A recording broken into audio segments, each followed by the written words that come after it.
ArtPlus possède évidemment des outils architecturaux comme entre autres les murs. Une boîte de dialogue vous liste les murs par catégorie et permet d'en définir de nouveaux. Voici un exemple.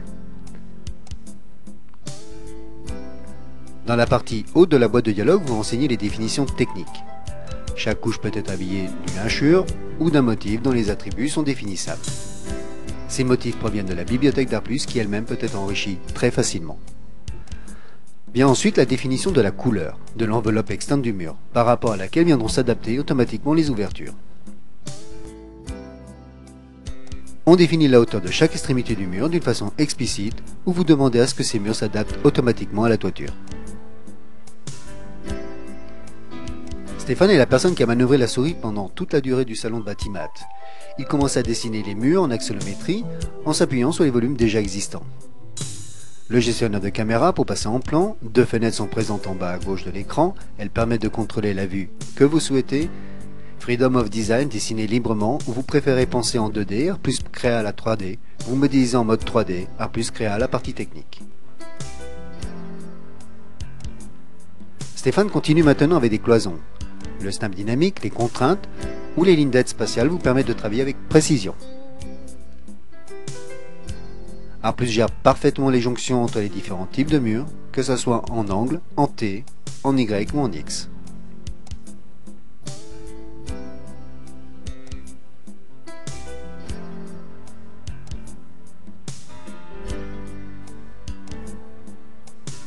Stéphane efface maintenant la toute première partie et ne conserve que les murs. Quelques vues en filaire, en émulation de ligne cachée, en surface X, avec les ombres au sol ou ombres portées, le gestionnaire de caméra est toujours présent pour visionner rapidement votre projet ou pour mettre à jour tous les documents utilisés dans votre mise en page. Qui dit mur parle d'ouverture. Les ouvertures standards sont présentes par défaut dans la bibliothèque d'ArtPlus. Tous les éléments de la bibliothèque sont éditables graphiquement en 2D ou en 3D, ou 2D et 3D. Ils s'affichent d'une façon interactive suivant le mode sélectionné. Création facile de nouvelles ouvertures, mais aussi des motifs, des symboles, des textures vectorielles, l'implémentation d'images comme les logos, d'autres objets comme une simple table. Beaucoup d'entre eux peuvent être aussi paramétrables ou pas.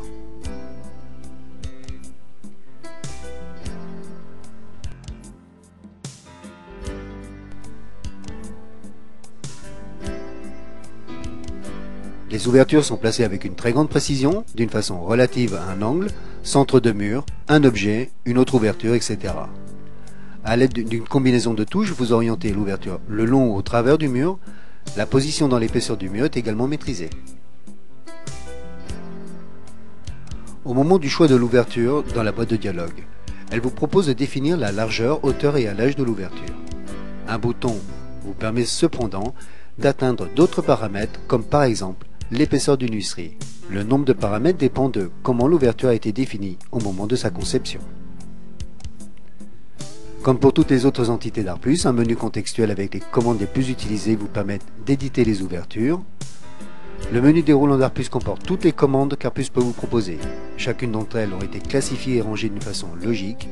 Le menu déroulant est lui-même interactif et existe en plus de 15 langues.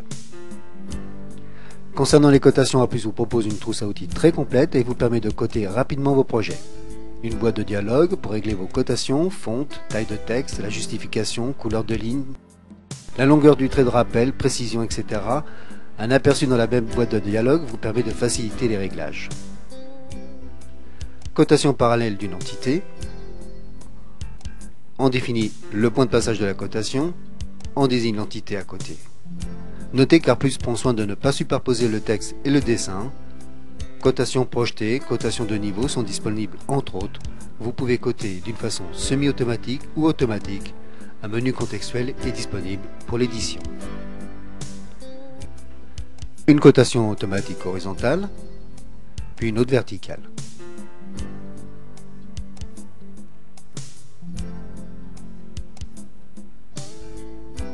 Stéphane utilise à nouveau le gestionnaire de caméra pour passer en mode render.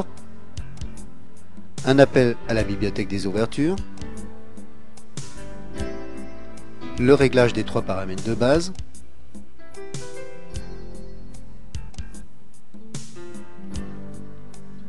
puis le placement en dynamique des ouvertures dans le modèle. On désigne le mur et le point de placement. Le mode render n'a pas la prétention de l'image de synthèse, mais est un mode de visualisation interactif, afin de mieux percevoir votre modèle. Il propose tout de même la transparence. La souris uniquement permet entre autres les placements des fenêtres, les zooms, la rotation du modèle. La fenêtre de contrôle pour régler une perspective intérieure. Le gestionnaire de caméra pour générer et ou mettre à jour en un clic tous les plans pour la ou les mises en page. Notre mise en page avec les volumes de départ, puis la même mise en page automatiquement mise à jour. Un gain de temps pas négligeable.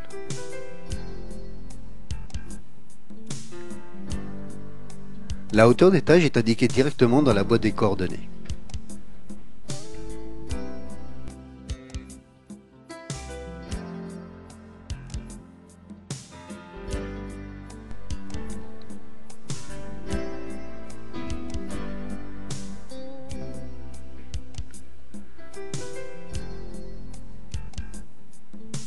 La hauteur est réglée en l'occurrence sur l'axe Z à 3 mètres.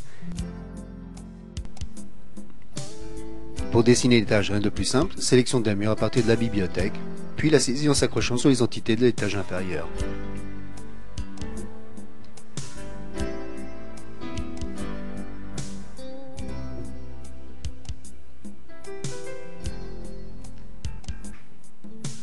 Pas besoin de gestionnaire d'étage et aucune difficulté ne se pose pour positionner sur un demi-niveau ou tout autre.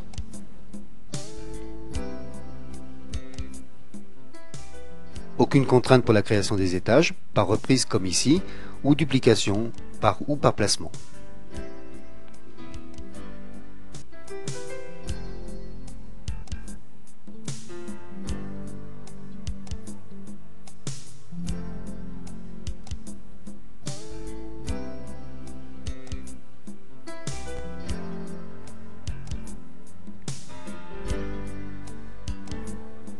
Des lignes d'aide dessinées à une distance des murs pour la création d'un polygone qui représentera la projection de la future toiture. Notez qu'il existe une commande plus rapide qui crée des polygones avec décalage, représentant, en l'occurrence, le débord de toit. Changement de vue et du mode de visualisation. Stéphane lance le module de toiture, module très simple d'utilisation. On règle la hauteur de rive, la pente ou la hauteur du faîtage. Chaque pente peut être modifiée ou supprimée. La couleur du dessous et dessus du toit sont réglables séparément. Et des ouvertures de toiture peuvent être générées. Un petit tour du modèle pour pouvoir accepter ou pas le résultat.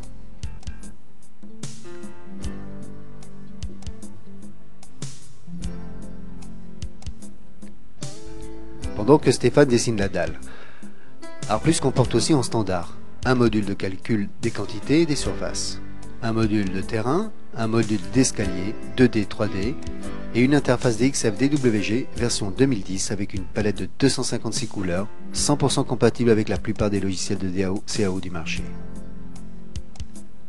Vous avez remarqué la facilité pour isoler la partie qui nous intéresse sans être perturbé par des lignes superflues. L'extrusion dynamique ou par valeur,